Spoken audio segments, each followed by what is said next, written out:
Fourth year students, this is your new lecture in literary criticism, and it is entitled New Criticism.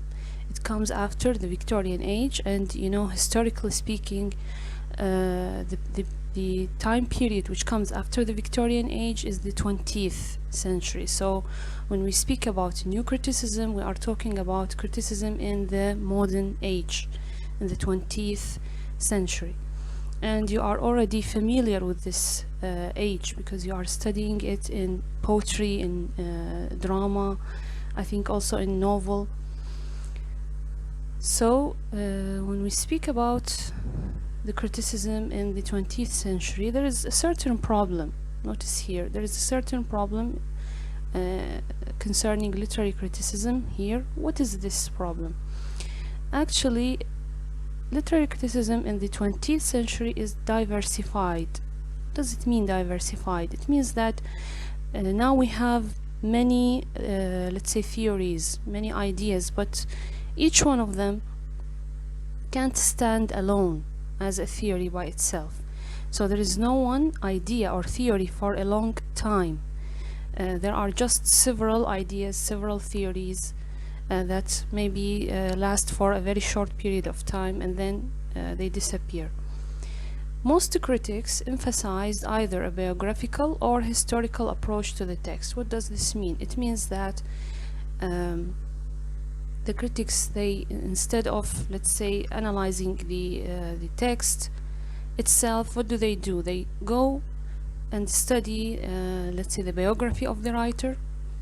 Sometimes they go to certain historical context, which means what? For example, when was the, let's say, the poem or the novel or the play written? At which period of history? What are the influences of the historical period on the writer, on the, let's say, the ideas, or maybe even the style of writing? So they focused on two elements, which are either biographical or historical. Biographical, is related to the life of the author. When we say biography, we are talking about the life of the author, which is written by someone else, not by the author himself.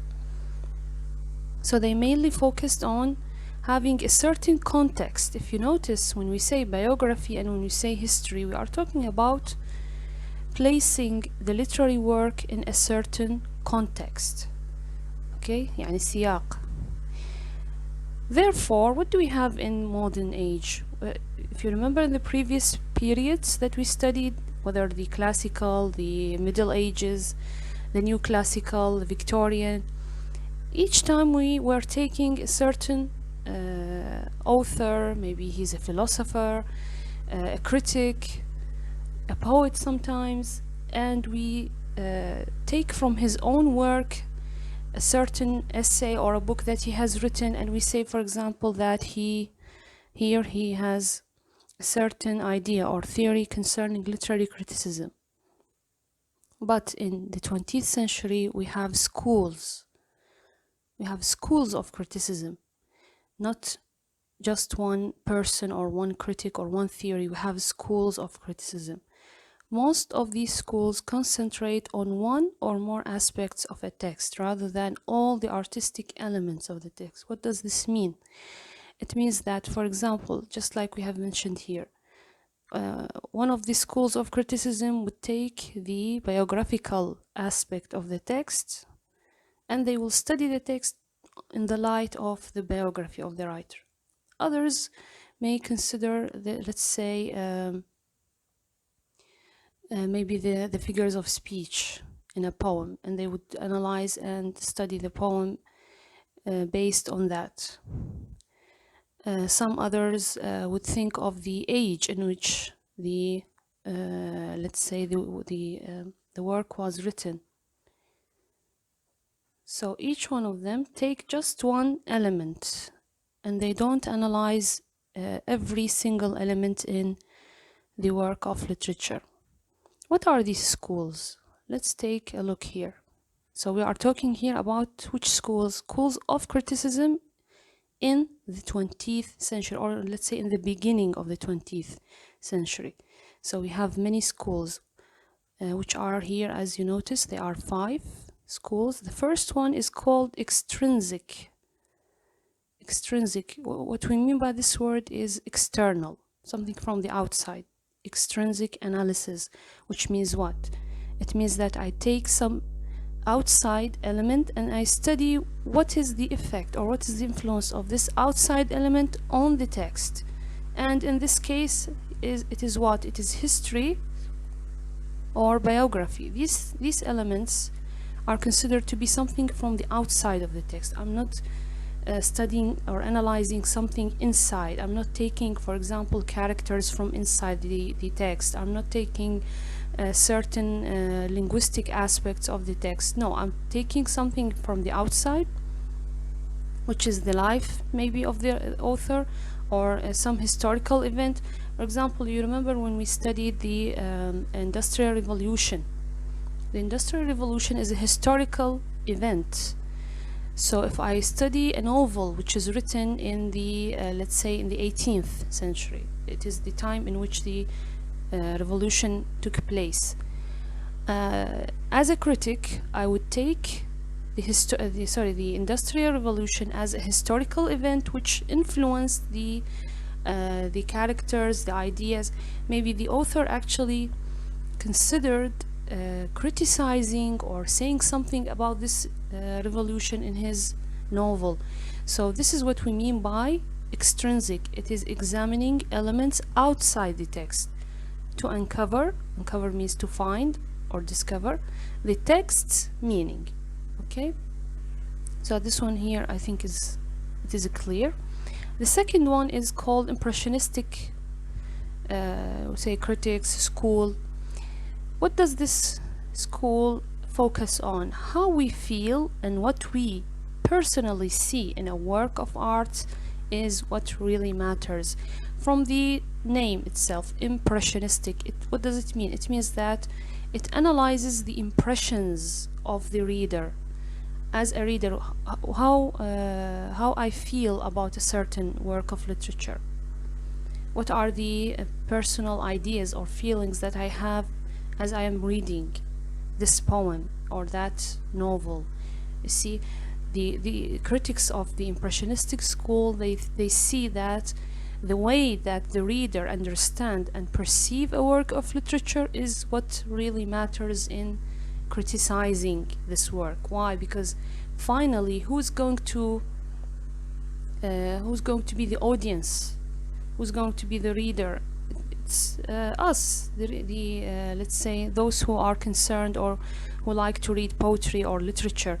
We are the ones who are going to read these works of literature. So we are supposed to be let's say the standard by which a work is criticized.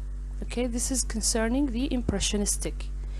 Now we come to the third one, which is called naturalistic, from naturalism. You see, from nature, natural. What does this one mean? It emphasizes the importance of scientific thought. Notice here, it is more related to science. And why is it concerned with science? Because, you know, when we say modern age, even when we say Victorian, and I mean it started from the Victorian till the modern age, and then till our time. Science has really progressed during these periods. It has become something very important and crucial in the modern life, the scientific development. So this scientific development also made people basically try to apply or let's say apply this scientific way of thinking on every aspect of life. People think that science is just superior to everything. It is superior to religion as an authority. It is superior to society. So instead of taking religion, for example, as an authority, I would take science because it is something that we can experience and see around in the world. So this new school of criticism, what does it stress on or emphasize? It emphasizes the importance of scientific thought in literary analysis. Based on what? How can we let's say use scientific thought in literature. They believe that human beings are animals who are caught in a world that operates on scientific principles. So when I want to analyze a character in a certain work of literature, I should think of the, let's say, what are the scientific principles which drives let's say, this character to act in a certain way. They believe that human beings are always controlled by certain scientific principles, by their own instincts. We can analyze their actions scientifically, and then we can come up with a certain conclusion. This is what they mean by naturalistic. So you notice it is somehow a very materialistic way of criticism. Now we come to new humanists, and you are familiar also with this term, humanism. To the Cromwell Middle Ages, we studied humanism. Now we have again almost, it is the same. It focuses, when you say humanism or humanist, what do we mean by this? It means that it focuses on the individual, the person.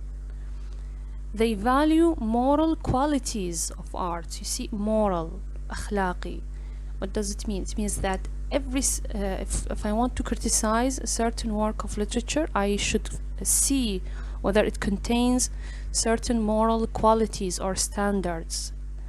يعني خلينا نقول معايير أخلاقية. Declaring that the human experience is basically ethical.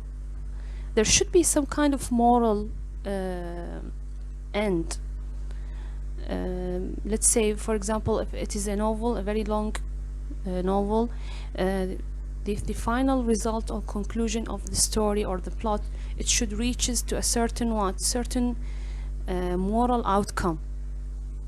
Maybe there's kind of positive change that happens to certain characters. There should be something moral that we learn or understand from the work of art. This is what the new humanists were mainly concerned with. The fifth one is the expressive school. It is a romantic. You see, again, we see that in the modern age sometimes they bring back some old theories, some old ideas, like the romantic. You studied romantic literature and you are familiar with this one. What does it focus on? It values, notice here one, the individual's experience of the artist. What does this mean? It means that, just like we studied in the previous year, the romantic poetry, you remember the poets were talking about their own individual experiences, things that they felt, they went through, some personal feelings. So this expressive, and we can call it also romantic school, they focus on this thing, that if I want to analyze a work of literature, I should go back to the experiences of the writer, and I think it is somehow similar to the this one, biography. Okay, so these are schools of criticism which appeared in the, let's say, in the early 20th century. It wasn't very clear what is the or where did the literary criticism go to, or what is the development that is happening, until what happened, something which critics called new criticism. Okay, so the criticism of the 20th century, the new one, the one which brings new ideas, new theories, is called the new criticism. طبعا تخلوهم في مقابل المدارس اللي أخذناها قبل، يعني هذول يكونون مثل خلينا نقول عكس، أو حاولوا يجيبون شيء مختلف عن المدارس السابقة. New criticism, what does it focus on? New critics assert that only the poem itself can be objectively evaluated. And notice, pay attention to this one here, objectively, because we are going to see this word repeated again. What does this mean? It means I have this poem in front of me and I want to apply certain judgment on it. I should analyze just the poem just the elements inside the poem. I should not depend on anything else, not the life of the author, nor the historical context, no feelings, not the impressions of the reader. All these things, according to the new critics, they don't help in understanding the poem. The poem by itself should be criticized or should be evaluated, not the feelings, attitudes, values and beliefs of the author or the reader. يعني احنا ما لنا علاقة لا بالكاتب ولا بالقارئ. Just the poem, the text and the text only. This is their own slogan. This leads to the emergence of formalism. Okay, notice here, this is one of the modern critical schools, formalism. Okay, and when we try to understand what formalism means, it is taken from form. So what does this movement focus on? It focuses on the form of the work of literature. What is it composed of? What is the relation between the linguistic structures inside the poem? The analysis of the language, the figures of speech. They just focus on that. So, which focuses on the text, or you can say the form only. One of the main, or let's say the founders, the main critics of the new criticism is T.S. Eliot, which happens that we are studying him in poetry also. يعني هو شاعر وهو ناقد. احنا هسه ناخذه بالشعر وأيضا راح نشوفه هسه موجود عندنا وين بالنقد. Okay, he's one of the founders of this approach. What are the main, let's say, ideas or principles of T.S. Eliot's criticism? The first one is concerned with the poet. يعني الجزء الأول خلينا نقول من أفكاره يتعلق بمن؟ بالشاعر. Criticism should be directed toward the poem, not the poet. Okay? I have a poem, I should focus on the poem and forget about the poet. I don't have to analyze anything concerning the poet.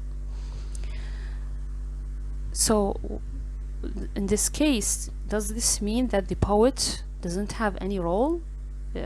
What is his job or what is his function here? The poet only uses language to incorporate within the poem feelings and emotions that are not personal. How can it be?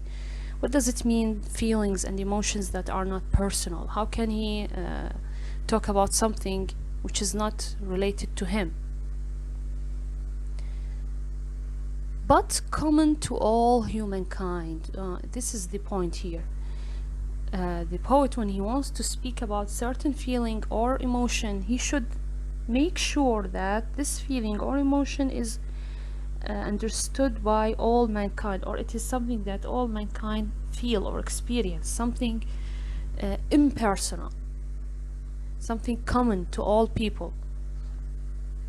Okay, it is not about him. The poet is not writing this piece of literature for himself.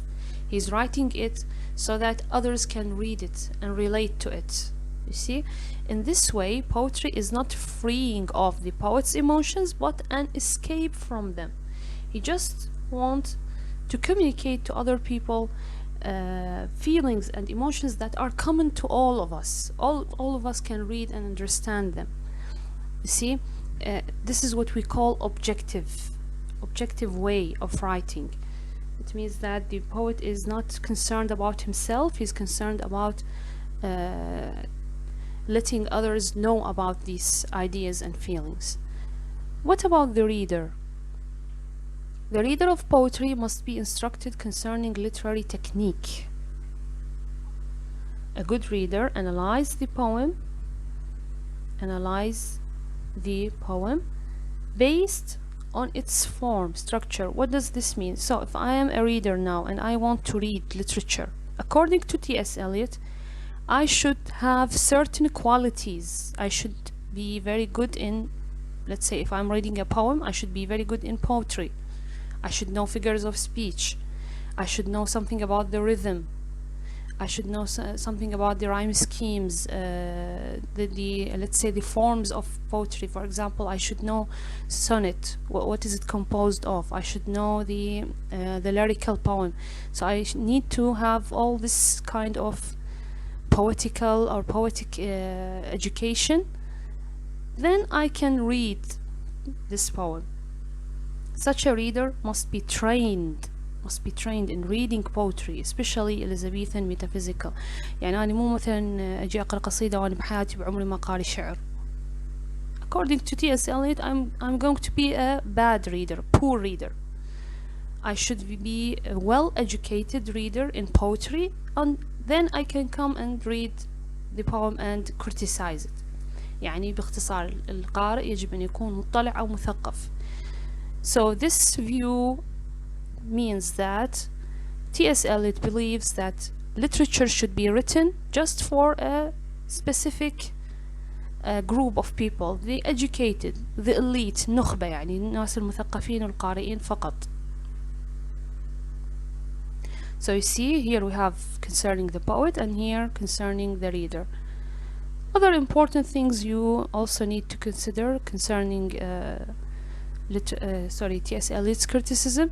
There is another term which he created, which is called objective correlative. Objective correlative. This is a very actually well-known term which was invented by T.S. Eliot. What does this mean? It means a set of objects, a situation, a chain of events or reactions that can effectively serve to awaken in the reader the emotional response which the author desires, without being a direct statement of that emotion. What does this mean? It means that, for example, if I want, for example, if you remember the play you studied, Death of a Salesman. Death of a Salesman. In this play, if you ever remember the scenes that you studied, there are certain parts in which the author, Arthur Miller, in which he describes the place in which Willy Loman lives with his family, the apartment, the place, let's say, the other apartment which surround it. He described the street, he described the whole place. So what is the point of giving all these descriptions? He's giving you objects, okay? He's giving you certain objects and he wants you, based on what he described, to have an emotional response toward the atmosphere, the place, the environment in the play.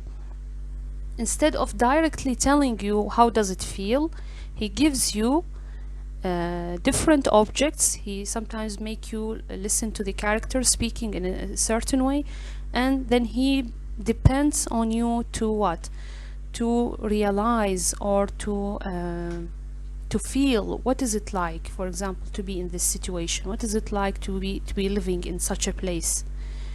He just give you the outside, or let's say the elements, and then it is your job as a reader to feel or to understand what is the idea that the poet is trying to say or trying to communicate to you.